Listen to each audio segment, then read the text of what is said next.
ہر بلا و مصیبت اور ہر بیماری سے محفوظی کے لیے۔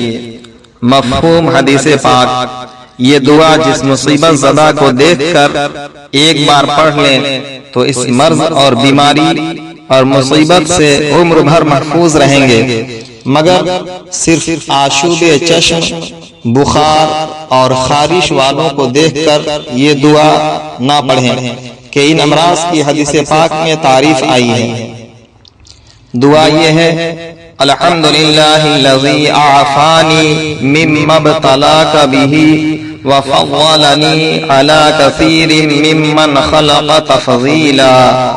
اس دعا کو خود حفظ کر لے اور اپنے بچوں کو حفظ کرائے۔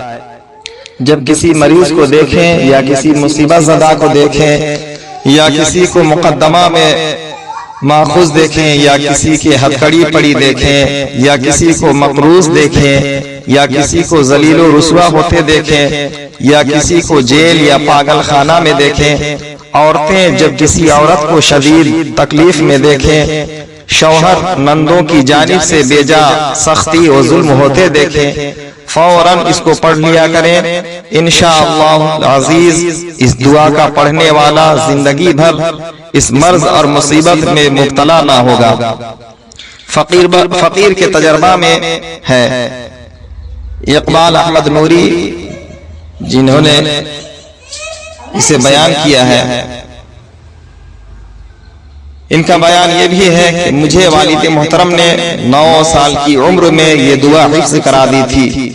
ایک ٹی بی کے مریض پر پڑ چکا تھا، 9-10 سال ہوئے، ڈاکٹر اور ایکس رے نے بایاں پھیپھڑا بالکل خراب اور دوسرے پر داغ بتائے۔ مجھے یقین نہ ہوا کہ اس دعا پر اعتماد تھا۔ حکیم کا علاج کیا، بلغم خارج ہو گیا۔ اس کے بعد ایکس رے پھر کرایا، دونوں پھیپھڑے صاف نمایاں تھے۔ ڈاکٹر حیران رہ جاتے ہیں۔ سیدی سرکار اعلی حضرت رحمت اللہ علیہ نے بھی الملفوظات میں اس دعا کے اپنے ذاتی تجربات ارشاد فرمائے ہیں۔